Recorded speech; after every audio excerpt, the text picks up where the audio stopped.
So.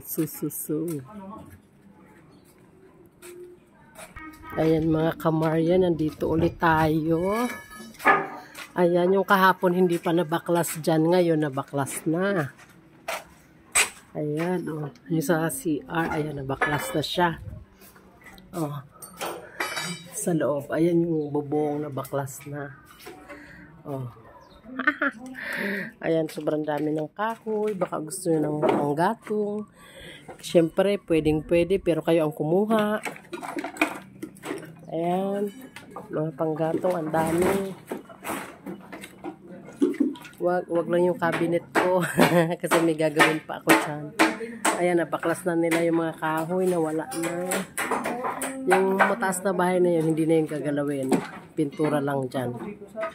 Ayan, natanggal na lahat. Ayan. Oh, wala nang kahoy. Tanggal na. So, ngayon ang natira, mga dumi, kalat. Oh. Ayan sila yung mga nagagawa.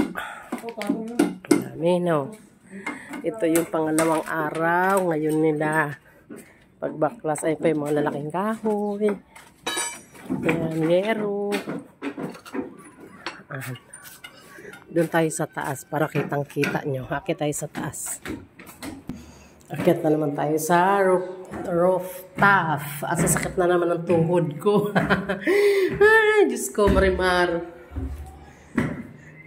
Hala, mga sinampay nila, mga nalaglag. Oh. Ayan, mga sinampay ng mga nagagawa. Pakita ko sa inyo mga kamarya. Oh, wash out na. Ayan na mga kamarya. Natanggal na yung mga kahoy na nakalagay sa ano yung pinagkabitan ng bubong. Ayan, wala na siya. As in, mga pader na lang ang tira. Yung maliit na yun na may yero, yun yung CR. Hindi pa natanggal. Ay, napapagod ako. Yan, pangalawang araw nila ngayon. Siguro bukas pagbalik natin, may bago na namang update. Ayan. Dito ako sa rooftop mga kamarya, oh. Ang init, oh. Napakainit. Ayun doon sa amin banda. Ayun. Yung tinitira namin nandoon sa kabila. So, kung may daan dito, mas malapit lang. Kaya lang iikot kami kasi walang daanan eh. Iikot kami dyan. Doon yung school ng Tansanluma. Ayan. Iikot kami. Kaya malayo. Pero kung dito may daan dyan sa bahay na yan na blue. Kasi yung square ano na yon, simbahan na yan ng Unida. Malapit lang. Walang daanan. Kaya iikot tayo ng malayo. Ayan, yun lang mga kamarya. Ang update natin today. Second day of working ng ating mansion.